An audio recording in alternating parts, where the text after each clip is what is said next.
Indian public higher secondary school Bhairavchara Titla के online class में आपका स्वागत है। मैं रवि सर। इसके पहले आपको जगजीवन सर ने पढ़ाया लेक्चर 6।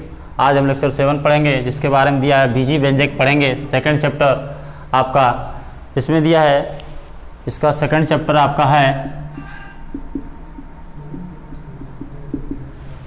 बीजगणितीय व्यंजक। तो इसमें सबसे पहले आप पढ़ेंगे बीजी व्यंजक क्या होता है। बीजी व्यंजक वह होता है कोई एक संख्या अथवा मौलिक गणितीय संक्रियाओं से युक्त संख्याओं का समूह बीजी व्यंजक कहलाता है। और इस बीजी व्यंजक में आप जैसे आप योगफल करते हैं, x में 5 जोड़ना होता है तो x + 5 हो जाता है। आपका a में b में c जोड़ना होता है तो a + b + c हो जाता है। आपका 2 में 7y जोड़ना होता है तो 2 + 7y हो जाता है। यह आपका बीजी व्यंजक का योग हो गया। इसी तरह इसका गुणा हो जाता है, इसी तरह इसका भाग हो जाता है, इसी तरह इसका अंतर हो जाता है। तो इसको आप ध्यान देंगे।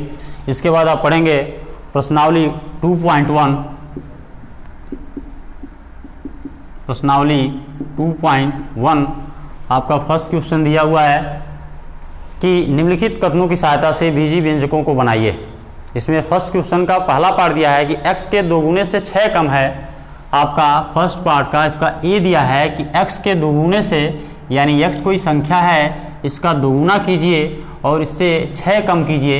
यानी कम करने का मतलब इसमें से हम 6 घटा देंगे तो आपका पहला बीजी व्यंजक हो जाएगा 2x माइनस आपका हो जाएगा 6। सेकंड टर्म दीजिए, देखिए तो आपका दिया हुआ है a के चौथाई से 3 अधिक है। इसका बी पार्ट दिया है कि a का चौथाई कीजिए और a का चौथाई का हो जाएगा a/4 हो जाएगा। और इससे आप कह रहा है इसके 3 अधिक कीजिए तो 3 अधिक कह रहा है, यहाँ पर कम कहा था, यहाँ पर अधिक कहा है, इसलिए इसमें 3 ऐड कर लेंगे, जोड़ लेंगे। तो ये आपका बी पार्ट हो गया। तीसरा पार्ट इसमें बोला है सी पार्ट, x से 4 कम। सी दिया है x से 4 कम, यानी कम कहा है 4, इसलिए x में से 4 को हम घटा लेंगे। और इसका डी पार्ट देखिए आपका दिया हुआ है कि इसमें b का 5 गुना लिखिए। तो b का 5 गुना होता है, b आप लिख लीजिए चर और इसका 5 गुना कर दीजिए, 5 से गुणा कर दीजिए, आपका 5 गुना हो गया, यानी 5b आपका हो गया। इसके आगे ई पार्ट दिया हुआ है कि संख्या a के 2 गुने एवं संख्या b के 4 गुने का योगफल ज्ञात कीजिए। आपका ई पार्ट दिया है कि संख्या a का 2 गुना कीजिए और संख्या b का 4 गुना कीजिए और इन दोनों का योगफल ज्ञात कीजिए। योगफल का मतलब होता है आपको प्लस कर देंगे, जोड़ देंगे, तो ये आपका आंसर हो जाएगा। अगला दिया है f का y का 8 गुना कीजिए। तो y का 8 गुना आप क्या करेंगे, y में 8 से मल्टीप्लाई कर देंगे तो ये हो जाएगा y का 8 गुना। तो ये आपका सिंपल क्वेश्चन था।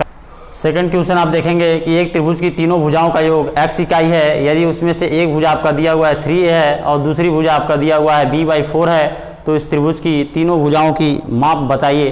तो देखिए मान लेते हैं आप एक त्रिभुज दिया हुआ है ऐसे, आपका ABC आपका दिया हुआ है त्रिभुज, जिसमें कहा है कि पहली भुजा की माप दिया है 3a और दूसरे भुजा की माप दिया है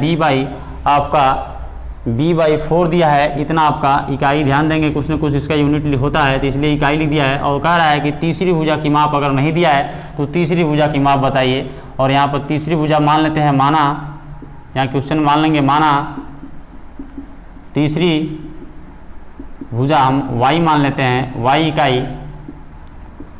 और आपका क्वेश्चन में एक चीज़ और दिया है कि कह रहा है कि त्रिभुज की तीनों भुजाओं का योग जो है आपका दिया हुआ है x इकाई है। प्रश्नानुसार लिखेंगे, प्रश्नानुसार त्रिभुज के तीनों भुजाओं की माप दिया हुआ है कि आपका x है। तो त्रिभुज की तीनों भुजाओं की माप, यानी तीनों भुजाओं को आप जोड़ लेंगे। आपका पहली भुजा है आपका 3a प्लस दूसरी भुजा आपका है b/4 और प्लस तीसरी भुजा हमने माना है y इकाई माना है, बराबर आपका x हो जाएगा। कह रहा है कि ये तीसरी भुजा की माप बताइए। तो तीसरी भुजा आप इधर ही छोड़ देंगे, बराबर आप लिखेंगे x में से ये +3 है उधर जाएगा आपका और राइट हैंड साइड में, तो आपका -3 हो जाएगा। ये प्लस b/4 है आपका राइट हैंड साइड में जाएगा तो आपका हो जाएगा -b/4। तो ये आपका तीसरी भुजा जो हो जाएगा x - 3a - b/4। और ये ध्यान देंगे आप, यहाँ पे आप इकाई लिखना नहीं भूलेंगे क्योंकि भुजा की माप उसका कुछ न कुछ यूनिट होता है। चलिए तीसरा क्वेश्चन देखते हैं। इसमें दिया है आपके विद्यालय की कक्षा 9वीं 10वीं और 11वीं की छात्रों की कुल संख्या दिया हुआ है कि तीनों 9, 10, 11 के छात्रों की संख्या y है और कक्षा 11 के छात्रों की संख्या जो है कक्षा 10 के छात्रों की संख्या की 2/3 गुनी है।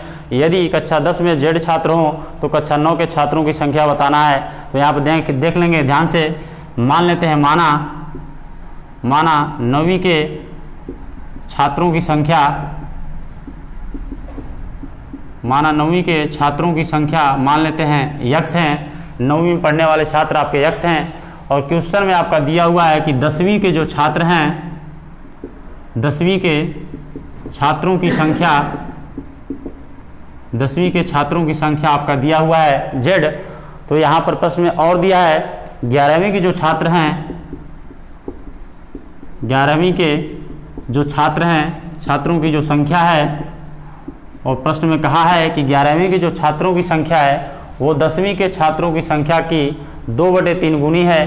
तो 10वीं की छात्रों की संख्या जो है Z है, और कह रहा है कि 11वीं के छात्रों की संख्या जो है ये 10वीं के छात्रों की संख्या की 2/3 गुनी है। तो ये आपका दिया हुआ है। प्रश्न में जो कहा है उसके अनुसार लिखेंगे, तो लिखेंगे आप यहाँ पे प्रश्नानुसार बोला है कि 9वीं 10वीं और 11वीं के छात्रों की कुल संख्या y दिया हुआ है। तो लिखेंगे यहाँ पर 9वीं प्लस 10वीं प्लस 11वीं के छात्रों की संख्या, 11वीं के छात्रों की संख्या आपका दिया हुआ है यहाँ पे y है। तो यहाँ पर ध्यान देंगे 9वीं के छात्रों की संख्या यहाँ पर x है, प्लस 10वीं के छात्रों की संख्या Z है, और 11वीं के छात्रों की संख्या पता हो गया है 2/3Z बराबर आपका हो जाएगा y हो जाएगा। यहाँ पर ध्यान देंगे क्वेश्चन में पूछा है तब आपकी 9वीं के छात्रों की संख्या ज्ञात कीजिए, और 9वीं के छात्रों की संख्या हमने x माना है। तो यहाँ पर लिखेंगे x बराबर आपका हो जाएगा y माइनस आपका प्लस Z है, उधर जाएगा तो माइनस Z हो जाएगा। ये आपका प्लस 2/3Z है, तो इधर जाएगा तो आपका हो जाएगा 2Z/3। ये आपका सोल्यूशन हो जाएगा कि 9वीं के छात्रों की संख्या y minus Z minus 2Z/3 है। तो ये आपका प्रश्नावली समाप्त हो गया। इसके बाद अगला प्रश्नावली अगले लेक्चर में देखेंगे। धन्यवाद।